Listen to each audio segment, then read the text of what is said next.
I would say World Youth Days 2002 was the kickoff, where I tell people that I had the beginning of my conversion. It was my first real experience with adoration, and it's kind of embarrassing because I was crying and I didn't know why I was crying. And I was touched in a very powerful way there, because that was the first time that someone had prayed with me.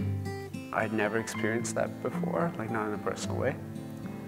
Like I really wasn't even scheduled to go to World Youth Days in Toronto. My brother was supposed to go, but he couldn't make it. And so my parents were like, well, you should go instead. So there it was. It was incredible watching, just to see the number of people there. I was shocked. Because usually you go to Catholic events and you never see a lot of youth. And that was my experience in the past, where there weren't very many youth involved with things. You go and you see all these older people. And to go over to World Youth Days in Toronto, it was incredible. Like my parents had always had brought us up to go to church every Sunday, so I could probably count on one hand how many times I've missed Mass before then. So it was always there, it was just never a priority. Like, make sure you get to Mass on Sunday. You know, if I was going out or to party or anything, I would make sure I went to Mass on like Saturday night, just so that if I had to go out and come back, then I could sleep in on Sunday and not worry about missing Mass. So. After World Youth Days, I realized that something had changed. I couldn't identify what had changed.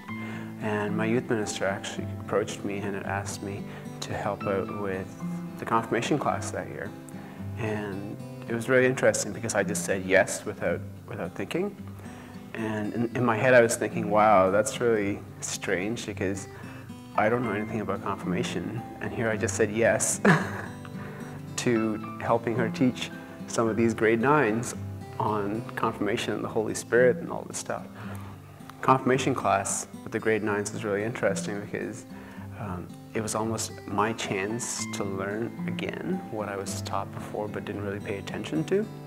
And so, because I had that experience, then I was able to deepen my faith, I guess, like relearn what my confirmation was and experience it that way. I still sort of slip back into my old ways and my old tendencies and stuff. After World Youth Days in Toronto, it is a challenge, and I like challenges, and it's fun. It's been an amazing journey. It's full, it's complete, it's reliable, it's a good foundation. I'm involved with the grade 9 confirmation class. My fiancé and I are involved with the music ministry out at St. Marguerite Bourgeois. Involved with CCO and the stuff they do in the house. Involved in Prasadi House and the ministry that we have here. 2 young men in the Halifax area. The guys in this house constantly holding me accountable, kind of bringing me down to earth, so to speak, and just helping me face the reality of, well, not everyone's perfect. And that's kind of been a big opener. It's just realizing that, you know, I am a sinner, and God's there to help me.